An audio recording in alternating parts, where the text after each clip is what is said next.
आपले मला दिवस तर नाव येत नाही पण तरी पण सांगायला बघते तुम्ही सगळ्यांना सांगा वैष्णव सेवा भक्त मंडळ अहिल्यानगर आम्ही सगळेजण ना दिंडीत चाललोय चालत आता चालून का नाही भूक लागली मग दुपारच्या ठेपेला का इथं बसलोया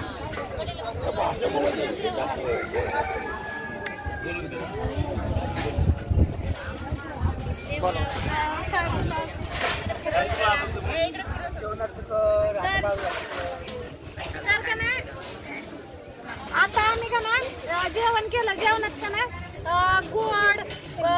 जिलेबी होती बर्फी होती वरण भात होता भेंडीची भाजी होती शिरा होता जेवण असं चांगलं फंटास्टिक होतं बघा जेवण बिवण झालं आता कसला खेळ करायचा भारुडाचा खेळ करायचा मी अजून बघितलं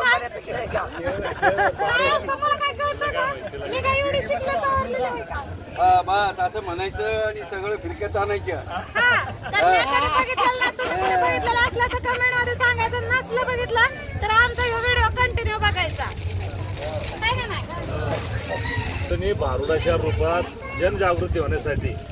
तिथं लोकांना करमणुकीमधून परमार्थ कळावा म्हणून हा भारूड तयार केलाय त्या भारुडाची परंपरा हे लोक चालवतात संत परंपरेमध्ये समाज प्रबोधनासाठी एकनाथ महाराजांनी भारूड ही संकल्पना आणली आणि त्या भारुडातलं समाज प्रबोधन सुरू